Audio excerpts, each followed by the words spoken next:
Megastar Shakib খানের পাওয়ার ফেসবুকে সব থেকে বেশি, এই খবর শুনে থেকে আমরা একটা এক্সাইটেড হয়ে যাই। কিন্তু তারপরে আমরা যখন মেগাস্টার শাকিব খানের পেজ দেখি বা ফেসবুকে ইত্যাদি সমস্ত জায়গায় দেখি, তখন দেখি সত্যিই তো মেগাস্টার শাকিব খানের পাওয়ারের ধারে বাস দিয়েও তো কারুর পাওয়ার নেই। It is the ultimate megastar king. এবং শাকিব খান সত্যি ঝড় তুলে দিয়েছে, জাস্ট ঝড় তুলে দিয়েছে। কি বলবো, ফেসবুকে বা বিভিন্ন জায়গায়, ফেসবুকে বিশেষ করে ফেসবুকে সাকিবিয়ানসরা নাকি প্রচণ্ড অ্যাক্টিভ। তো আমার সাকিবিয়ান ভাই বোনেরা তারা প্রত্যেকে আমাকে রিকোয়েস্ট করছিল, দাদা প্লিজ তুমি ফেসবুকে একটা পেজে, তোমার নিজের পেজে তুমি শাকিব খানকে নিয়ে ছবি তৈরি ভিডিও তৈরি করো, আমরা দেখব। আর এখান থেকে ইউটিউবের থেকে 20 গুণ বেশি মানুষ ফেসবুকে দেখবে। তো তোমাদের এই চাহিদা, তোমাদের এই ভালোবাসা, সেটাকে আমি বিমুখ হয়ে থাকতে পারি? এবং মেগাস্টার শাকিব খানের এই মেগাস্টারডাম, সেটার থেকেও আর মুখ ফিরিয়ে থাকা যায় না। আমার মনে হয় না কোনো জেনুইন পার্সন, সৎ মানুষ এই মেগাস্টারডাম থেকে মুখ ফিরিয়ে থাকতে পারে। তো আমি যেটা করেছি সেটা হচ্ছে আমার MFK TV যে নামে এই ইউটিউব চ্যানেল, সেই নামেই আমার ফেসবুক পেজ। বন্ধুরা, আমি ডেসক্রিপশন এবং পিন কমেন্টে লিঙ্ক দিয়ে দেবো মেগাস্টার শাকিব খানকে নিয়ে তৈরি করা আমার ভিডিওর। এবং প্রথম ভিডিও আমি আপলোড করলাম মেগাস্টার শাকিব খানকে নিয়ে অন ফেসবুক। আমি শুধু রিকোয়েস্ট করব এটাই, যে তোমরা প্লিজ যেন ফেসবুকে গিয়ে দেখো এবং সেটা কোথাও গিয়ে একটুখানি কি বলবো, একটুখানি মোটিভেশন দাও, যাতে আমি পরবর্তী ভিডিওটা বানাতে পারি। বেশি কিছু চাই না, আমি তোমাদেরকে বলছি না প্রচুর প্রচুর প্রচুর কিছু চাই, অ্যাটলিস্ট একটু মোটিভেশন দাও যাতে আমি পরের ভিডিওটা বানাতে পারি।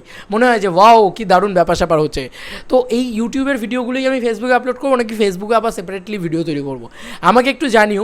এবং আমি ফেসবুকেও সেপারেটলি ভিডিও তৈরি করতে পারি যদি তোমাদের মোটিভেশনটা সাংঘাতিক পাই, সাপোর্টটা সাংঘাতিক পাই, প্রচুর ফলোয়ার্স পাই, প্রচুর লাইকস পাই। দেখো, আমরা প্রত্যেকটা ক্রিয়েটার সেগুলোর জন্যই কাজ করি। তোমাদের ভালোবাসা পেলে আমার মনে হয় যে আমার কেন কারুর কোনো অসুবিধে নেই যে ভিডিও তৈরি করতে, পরিষ্কার কথা। তো সেটা আমার মনে হয় যে স্বচ্ছ একটা পরিবেশিত ব্যাপার স্যাপার থাকা উচিত। শাকিব খানের ফ্যান্স সাকিবিয়ানসদের সাথে আমার সেটা রয়েছে।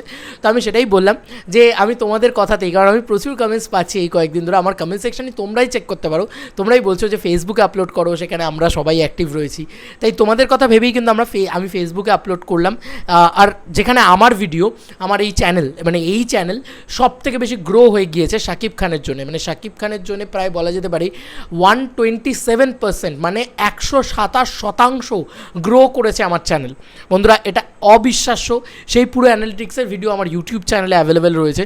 যারা হয়তো সেই ভিডিওটাও দেখোনি, যারা এই ভিডিওটা দেখছো, তাদেরকে বলছি দয়া করে আমার ফেসবুক পেজটাকে একটু ফলো করে দাও এবং সি ফার্স্ট করে দাও। কী করতে হয় আমি জানি না, ফেসবুকের বিষয়ে তো আমার জানা নেই। আমি একজন ইউটিউবার ছিলাম, আমি এখন ফেসবুক ক্রিয়েটার হিসেবে কাজ করা শুরু করলাম। তো প্লিজ তোমরা একটু ওই ভিডিওটাকে সাপোর্ট করো এবং তোমরা বলো যে ফেসবুকে কি আমি মেগাস্টার শাকিব খানকে নিয়ে আরও ভিডিও তৈরি করব।